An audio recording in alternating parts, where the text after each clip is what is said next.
Hi guys, welcome back to my channel. నేను మీ మాధురి. రోజైతే గోంగూర curry అయితే ప్రిపేర్ చేస్తున్నా ఫ్రెండ్స్. గోంగూర మన హెల్త్కి అయితే చాలానే మంచిదండి. ఇందులో యాంటీ ఆక్సిడెంట్స్ అండ్ న్యూట్రియంట్స్ అయితే చాలానే ఉంటాయి. And vitamin C, magnesium, iron అయితే చాలా పుష్కలంగా దొరుకుద్ది గోంగూరలో.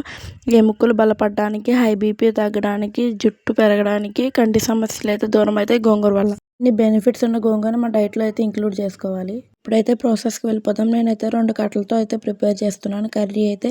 ఇదైతే మా డాడీ తీసుకొచ్చారు. మా డాడీ వర్క్ చేసే ప్లేస్ దగ్గర అయితే పండించారంట. భలే ఫ్రెష్గా అయితే ఉంది. ఇదైతే నీట్గా క్లీన్ చేసి అయితే వాష్ చేసి అయితే పెట్టుకోవాలి. గోంగూర అయితే పక్క నుంచి స్టవ్ వెలిగించి ఒక ప్యాన్లో 1 స్పూన్ పల్లీలు వేసి అయితే దోరగా అయితే ఫ్రై చేసుకోవాలి. పల్లి ఈ విధంగా వచ్చేటట్లయితే ఫ్రై చేసుకోవాలి. ఇలా వస్తే సరిపోతుంది.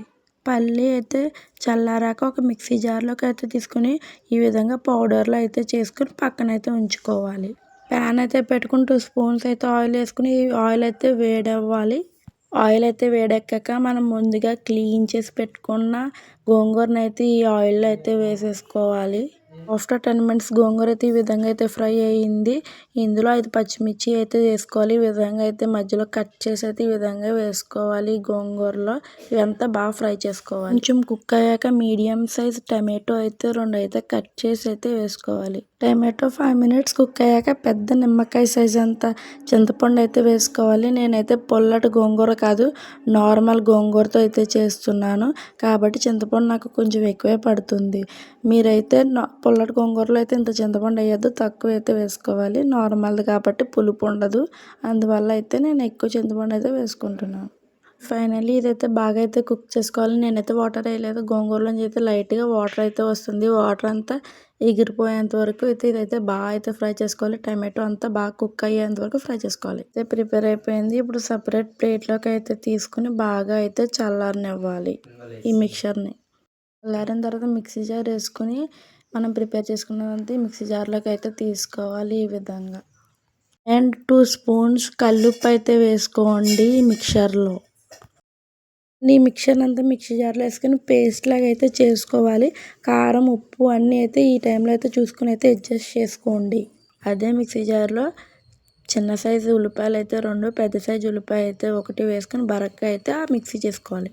మిక్సీ అయితే చేసుకుని పక్కన అయితే పెట్టుకుని స్టవ్ వెలిగించి ఒక ప్యాన్ పెట్టి 2 స్పూన్స్ ఆయిల్ అయితే వేసుకోవాలి. ఇప్పుడు ఆయిల్ వేడయ్యాక 1 స్పూన్ మినపప్పు, 1 స్పూన్ శనగపప్పు అండ్ కొంచెం కరివేపాకు, 1 స్పూన్ జీలకర్ర, ఒక పొట్టు తీసిన పెద్ద వెల్లుల్లిపాయ పొట్టు తీసుకుని ఈ విధంగా వేసుకోవాలి.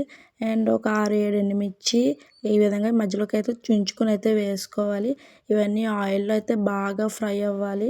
ఇవన్నీ గోల్డ్ కలర్లోకి వచ్చేంత వరకు, వెల్లుల్లిపాయ మంచి స్మెల్ వచ్చేంత వరకు అయితే బాగా అయితే ఫ్రై చేసుకోవాలి. ఇవన్నీ ఆయిల్లో ఫ్రై అయ్యాక మనం ముందుగా ప్రిపేర్ చేసి పెట్టుకున్న గోంగూర పేస్ట్ అయితే వేసుకోవాలి. ఇదంతా ఆయిల్ అంతా అబ్జర్వ్ చేసేంత వరకు అయితే బాగా కలుపుకొని బాగా అయితే ఫ్రై చేసుకోవాలి. ఇదంతా అయితే బాగా కలుపుకోవాలి. ఆయిల్ పైకి తేలేంత వరకు అయితే కుక్ చేసుకోవాలి. అంతా బాగా అయితే ఫ్రై చేసుకోవాలి. మనం ముందుగా ప్రిపేర్ చేసి పెట్టుకున్న పల్లి పౌడర్ కూడా ఈ టైంలో అయితే వేసేసుకోవాలి. ఇదంతా అయితే బాగా మిక్స్ అయ్యేటట్లయితే బాగా కలుపుకోవాలి. ఆయిల్ అయితే బాగా అయితే ఫ్రై చేసుకోవాలి ఫ్రెండ్స్. ఇదైతే అంతా బాగా కుక్ అయిన తర్వాత ఒక చిన్ని గ్లాస్ వాటర్ అయితే తీసుకుని ఇదంతా అయితే కలుపుకుని అయితే ఉడికించుకోవాలి ఫైనలీ. అండ్ డన్ ఫ్రెండ్స్, ఎంతో healthy and tasty gongura curry అయితే రెడీ అయిపోయింది. దీన్ని వేడి వేడి అన్నంలో తింటే సూపర్ ఉంటుంది. మీరైతే ట్రై చేయండి. అండ్ ఇప్పుడైతే వేడి వేడి అన్నంలో గోంగూర వేసుకొని ఒక పెద్ద ముద్ద పెట్టి తింటే నోట్లో బ్లాస్ట్ సూపర్ ఉన్నది టేస్ట్ అయితే. ఇప్పుడైతే మా చెల్లి రివ్యూ చూడండి. మా క్యూట్ రాక్షసి పిల్ల ఎక్స్ప్రెషన్ చూడండి. ఇదైతే మా సిస్టర్. Just kidding. మీకు ఈ వీడియో నచ్చితే ప్లీజ్ లైక్ అండ్ సబ్స్క్రైబ్ చేసుకోండి.